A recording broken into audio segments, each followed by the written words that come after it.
La Claria, bonjour. Oui, bonjour. Donc nous sommes au quartier du Vieux Saint-Simon, Aix-les-Bains, Tout à fait, tout à fait. au garage 34. Oui. Alors qu'est-ce qui s'y passe? Eh bien, il se passe une exposition. Nous sommes trois personnes. Ma fille qui fait des bijoux, son compagnon qui expose des très belles photos dans la cave, compte tenu du temps, et moi personnellement de la calligraphie et de la linogravure. D'accord. Voilà, et ça prend des formes tout à fait différentes. La calligraphie, s'exprime à travers des cubes, à travers des moules de bois de cordonnier. Voilà. Et il y a aussi un livre d'artiste c'est un poème de Marc Stéphanie que j'ai illustré et calligraphié en écriture qu'on appelle l'anglaise. Et c'est votre passion, votre métier, votre... Non, c'est pas mon métier. J'ai découvert la calligraphie il y a déjà un certain temps quand même. Hein. Je faisais ça pour mon plaisir, voilà. Et voilà, enfin, ça fait déjà quand même un certain nombre d'années. Ce qui fait que, ce qui est bien, c'est qu'avec le temps, on a une certaine liberté par rapport à toutes ces écritures classiques que l'on apprend, et on va vers la calligraphie contemporaine, Oui. et avec une grande liberté. Qu'est-ce que vous entendez par calligraphie contemporaine? Eh bien, c'est-à-dire qu'on n'a plus la lettre dans sa forme classique. Oui. On peut la déformer, agrandir, allonger, ou partir simplement dans une gestuelle qui est en rapport quand même avec l'écriture au départ. Ce sont des moules en bois qu'avaient les cordonniers autrefois pour créer des modèles de chaussures. Voilà. Et je les ai décorés avec des papiers que j'ai fait moi-même, et ils sont dorés à la feuille d'or. Avec de la calligraphie, il y a certains poèmes, il y a un poème d'Éluard, ou des petites phrases très rapides, voilà. Puis la linogravure. Gravure, pardon. Ouais, ça se fait à partir d'une plaque de lino, en fait, Oui. que l'on grave selon le modèle que l'on souhaite. C'est gravé, c'est creusé. Oui. Et après, on enduit ce lino d'une encre spéciale. On ajoute un papier par-dessus et on met sous presse. D'accord. Des presses particulières. Ouais. Voilà. Et on obtient des gravures comme vous avez là, qui sont ici, D'accord. ici. Et là, la calligraphie, ça se fait avec des plumes. Donc voilà, c'est un poème de Marc Stéphanie. Oui. Vous voyez comme ça? Oui, oui. Voilà. Donc j'ai mis calligraphie et linogravure. Ça, c'est aussi une écriture un petit peu particulière, quoi, qui n'est pas classique. D'accord. Donc là, par contre, on a vraiment de l'anglaise. Oui. Et chaque strophe, il y en a 4, sont illustrées de cette façon-là. D'accord. C'est sur l'arbre. Le thème, c'est l'arbre. En voilà une. En voilà 2. Voilà. 3. Voilà. Et une quatrième ici. Illustration comme ça. Voilà. Les cubes, ce sont des cubes en bois. Oui. Et j'ai fait des bandes de calligraphie contemporaine. Et après, je les ai recouverts. Voilà. D'accord. Ça donne des choses assez particulières. Ouais, ouais. Et tout ça, vous le vendez ou... Oui, bien sûr. Ok. Enfin, c'est Oui. pas à votre... Oui, oui. Voilà. Oui. Donc il suffit de venir ici, Il suffit de venir ici. au Voilà. garage 34, Et voilà. Vieux Saint-Simon. Et de découvrir tout ça. Eh ben c'est super. Voilà. Oui. Content. Oui. Bénédicte, bonjour. Bonjour. Donc vous, c'est les bijoux. Alors, bijoux et peinture. Cette année, l'accent est plutôt mis sur les bijoux avec beaucoup de colliers. Oui. Voilà, et moins de peinture que les années précédentes. D'accord. Après, en termes d'approche, c'est ce que j'expliquais. En fait, moi je pars comme sur la peinture, je pars d'une couleur. D'accord. Et ensuite je déroule sur le collier. Et voilà. Donc je ne raisonne pas en collection forcément. D'accord. Ok. Mais plus, Et la matière première, c'est...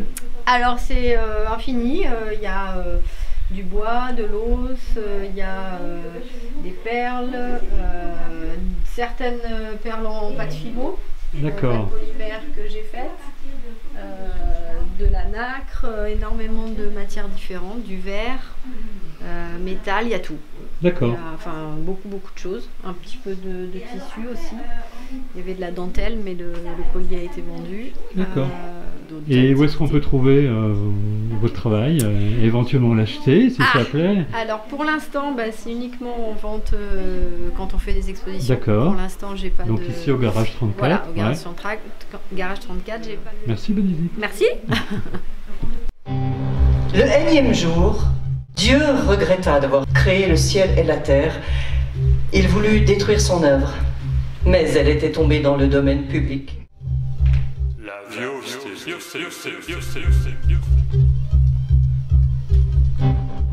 Yann, bonjour. Bonjour. Donc là, on est dans votre cave. Ouais, on est dans une. Oui, on est dans la cave de la famille, ouais. La cave du garage Ouais, 34. en fait, voilà, normalement, c'est une cave qui sert de cave avec du vin, avec. Bonjour. Bonjour. Bonjour. Bonjour. Tu viens voir les photos? Hein? Ouais? Oui. Donc vous exposez quoi? J'expose Kyoto, essentiellement des photos prises à Kyoto et autour de Kyoto au Japon en juillet 2019. Quelle est votre sensibilité au niveau de la photo? Vous cherchez quoi?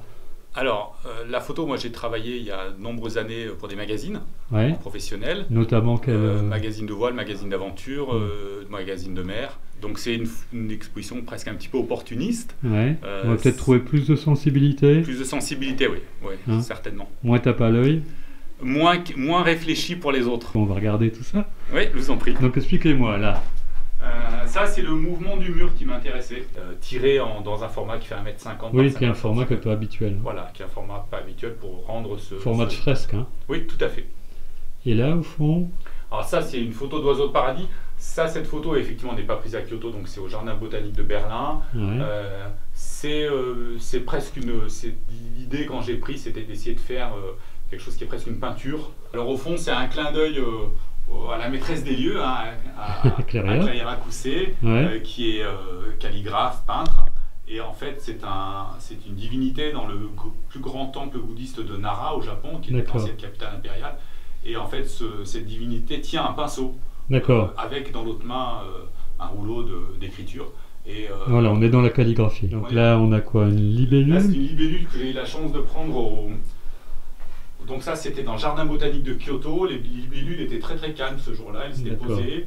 Et voilà, je m'approchais, je prenais une image, je me rapprochais encore. Là, la photo a été prise à une dizaine de centimètres. Et là-bas, on a une perspective. Alors là-bas, on a une perspective assez très classique à côté de Kyoto. Alors ce qu'on voit, c'est des torii, donc c'est des portiques orange qui sont symboliquement des portes vers le monde des dieux ou vers les mondes D'accord. supérieurs.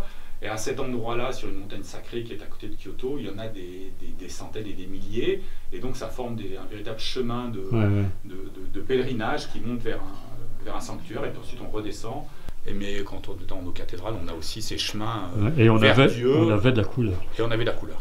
Vers Dieu, puis ensuite retour vers autre chose. Vers Ok. le monde de la réalité. Donc ce sont des œuvres que vous vendez, que vous... Alors elles sont à vendre, elles n'ont pas été pensées pour être vendues. D'accord. Si certains souhaitent les acquérir, elles sont à vendre. Ok. Mais c'était pas le modus operandi. Donc le contact, c'est ici. Oui. Pour l'instant, oui. Merci, Johan. Je vous en prie. Et dites-moi, qu'est-ce qui se passe à côté là du garage? Là, en face, Oui. construction d'un immeuble. De combien d'appartements? Alors, je crois que c'est 18 appartements et la maison va être restaurée en 9 appartements. C'est une maison ancienne qui a été classée et ils vont la restaurer en 9 appartements. D'accord. Voilà. Mais nous avons des problèmes de circulation après, de sortie de voiture, de stationnement. Enfin, Donc ça va changer la vie du quartier là. quand même, parce que ça amène beaucoup de monde. On avait avant un champ avec des poules. Ouais. Bon, on avait des arbres qui étaient quand même le poumon du quartier aussi. Ouais. Et ça disparaît, quoi. D'accord. On bétonne. Comme ailleurs. À Aix-les-Bains. On bétonne. Et on va encore rajouter de la circulation sur l'avenue. Oui, et le problème aussi, c'est que il y a une zone inondable juste derrière le petit torrent. Et bien, en bétonnant, si jamais il y avait un problème grave, toute l'eau va circuler par ici, au lieu qu'elle s'en aille, Il n'y a plus... qu'elle soit absorbée par la terre, quoi. Voilà, il n'y a plus la terre pour absorber. Bien D'accord. sûr que non. Donc c'est quand même embêtant. Moi, je trouve que c'est vraiment dommage de sacrifier ce lieu qui est quand même un petit village ancien. C'est ce qui restait, hein? Voilà. Il y avait des poules en face. Hein. Ouais. Mais... Tout ce qui restait avant le béton. Hein? Ouais, moi, je trouve ça vraiment dommage. C'est attristant.